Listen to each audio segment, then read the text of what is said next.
de la Confederación de Trabajadores del cobre. Bueno, primero saludar a este grupo triestamental, que es como deberían de funcionar las cosas, o sea, los estudiantes, trabajadores, académicos, y el cómo vamos construyendo desde la sociedad, desde el pueblo, vamos construyendo propuestas. Y también saludar, más allá de entrar en números, Jorge nos entregó elementos muy detallados de cómo se produce este robo y lo que significa efectivamente la renacionalización del cobre. Un día vamos a cumplir el día sábado 44 años desde que se nacionaliza el cobre, que podríamos decir deberíamos estar celebrando, como se decía en aquella época, nuestra segunda independencia, y yo creo que la más importante, que es la independencia económica del pueblo de Chile, y lamentablemente tenemos que estar solo conmemorando. Porque hoy día el cómo se está explotando y en manos de quién está el cobre de Chile, que es más del 70% que está en manos extranjeras, o sea, ni siquiera estamos en la época de la chilenización del cobre. Ni siquiera en la época de la chilenización del cobre. Ni siquiera en la época de lo que nos dejaba el salitre como Estado. El porcentaje que nos dejaba el salitre al Estado. Estamos a un nivel donde efectivamente, como decía Jorge, el robo es brutal. Y hoy día enfrentando grandes discusiones donde vemos una lógica de mantener el status quo, y un status quo que se vincula con esto. Donde se levantan de alguna manera propuestas de descentralización y se mantiene el status quo. Todo lo que signifique hoy día generar, democratizar el poder, transferir el poder al pueblo, vamos a encontrar férrea resistencia por parte de ¿quién? Del capital. Estamos enfrentando una reforma laboral con grandes amenazas, donde estamos planteando a los trabajadores efectivamente de que se distribuya de mejor manera la riqueza en nuestro país. Es constatación la desigualdad, o sea, es impresentable que hoy día el 0,01% de los chilenos se lleve más del 10% de los ingresos y las riquezas que genera este país. El 0,01%. Ese es un nivel de desigualdad brutal. Y hoy día nos embolinan la perdiz diciendo no, es que Chile es un país poco productivo, los trabajadores somos poco productivos. Fíjense ustedes solamente este gráfico que lo hemos distribuido. Y a propósito de la minería, del Producto Interno Bruto que genera la minería, que genera solo la minería, el 15,62% se distribuye en las remuneraciones de los trabajadores mineros. Y cuando hablamos de los trabajadores mineros, hablamos de los altos ejecutivos hasta el trabajador subcontratado, que nosotros principalmente representamos. El 84,21% de este Producto Interno Bruto de la minería se va en excedente, o sea, al capital. Y solo un 0,16% se recauda en impuestos. De eso estamos hablando. Y a nivel mundial existen dos mecanismos para poder generar mejor distribución de la riqueza y combatir la desigualdad. Y esos mecanismos son la vía tributaria y la negociación colectiva.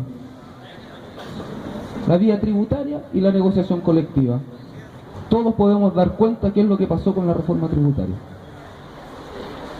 Y hoy día estamos dando cuenta qué es lo que está pasando con la reforma laboral, que está en amenaza,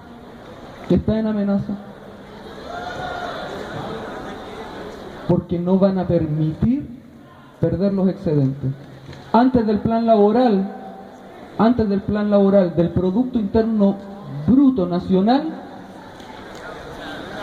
la riqueza se distribuía en cerca del 64% a remuneraciones de los trabajadores en general.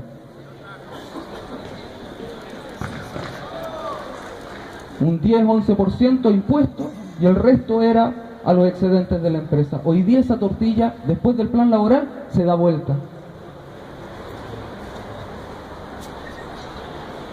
Y ustedes en esta facultad tienen la responsabilidad de empezar a hacer estos análisis, de empezar a dar estos debates, de empezar a construir sociedad distinta desde el pueblo. Desde el pueblo. Aquí se están formando los futuros gerentes.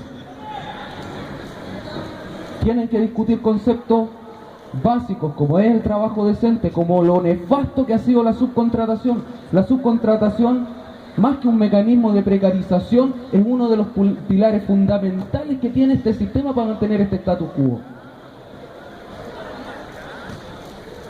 De desarticulación de movimiento sindical, de desarticulación del tejido social. Y tienen la responsabilidad, compañeros y compañeras, de generar propuestas desde el pueblo, de generar antecedentes, de generar datos.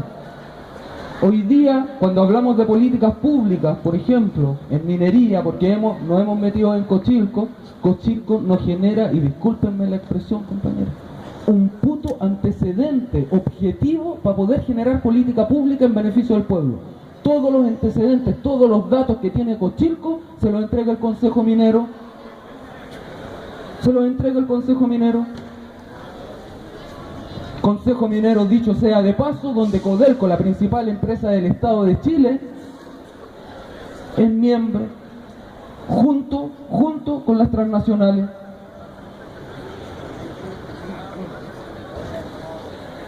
Entonces, lamentablemente tenemos sentimientos encontrados en una fecha como hoy, porque fue un paso histórico, como decía Jorge.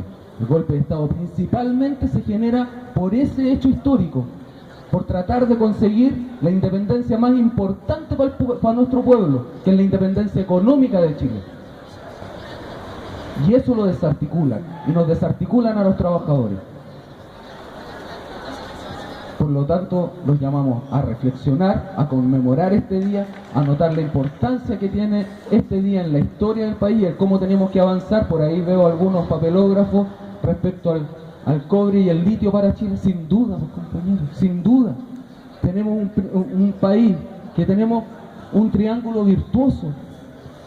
Tenemos grandes posibilidades de generación de energía.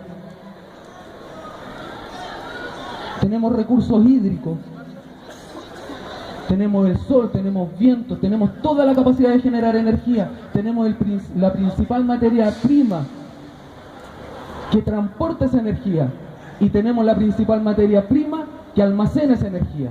¿Cómo no podemos ver y construir un flanco de desarrollo potencial? Es de lógica. Pero como hoy día vemos que el capital y toda la influencia que tiene el capital sobre todo el espectro, medios de comunicación, el espectro político, justicia, van a querer mantener el status quo. Así que, como decimos nosotros, a conmemorar este día, a reflexionar, a construir, a generar propuestas.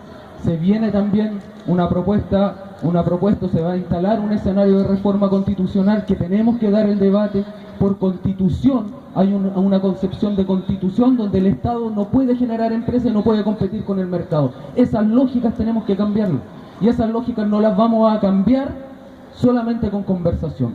Lo vamos a cambiar con organización y, como decimos nosotros, con lucha. En la calle, movilizando y levantando las propuestas. De otra forma, la correlación de fuerza es totalmente negativa, compañeros. Así que, como decimos nosotros, arriba los que luchan y no se rinden y a seguir construyendo país. Gracias.